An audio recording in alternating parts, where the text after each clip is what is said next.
Now, the Energy and Petroleum Cabinet Secretary, Opiyo Wandayi, has dismissed mounting pressure for him to resign over the substandard oil importation saga outside the government-to-government framework.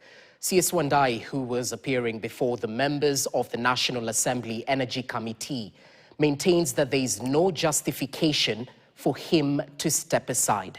Jeff Kirui with the latest.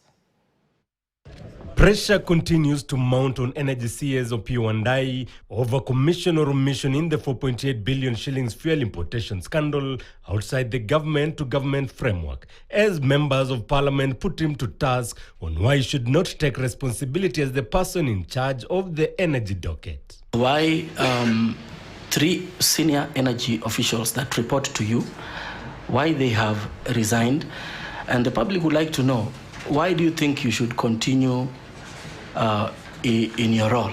In the final analysis, clearly there is no reason to stop me from continuing to discharge my duties as Cabinet Secretary for Energy and Petroleum.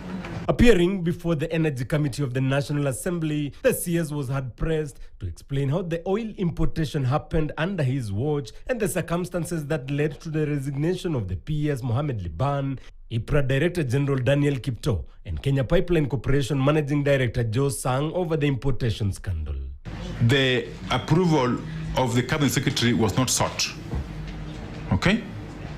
Of course, if it was sought formally, I would have acted on it one way or the other. And most definitely, I would have escalated it to His Excellency the President and, of course, the Cabinet.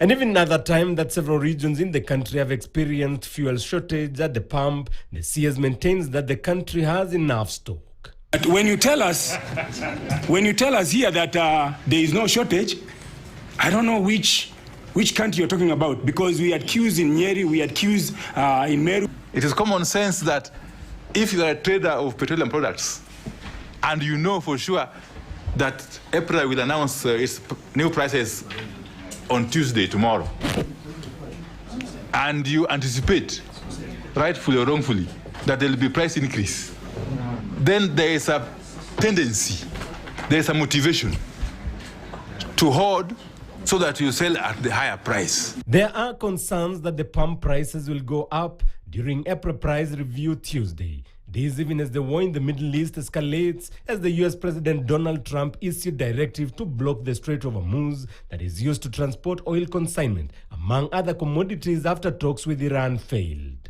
It's important that we get that clarification whether that will affect any future consignments, or we are using the new route, which is not passing to the port of the Strait of Hormuz.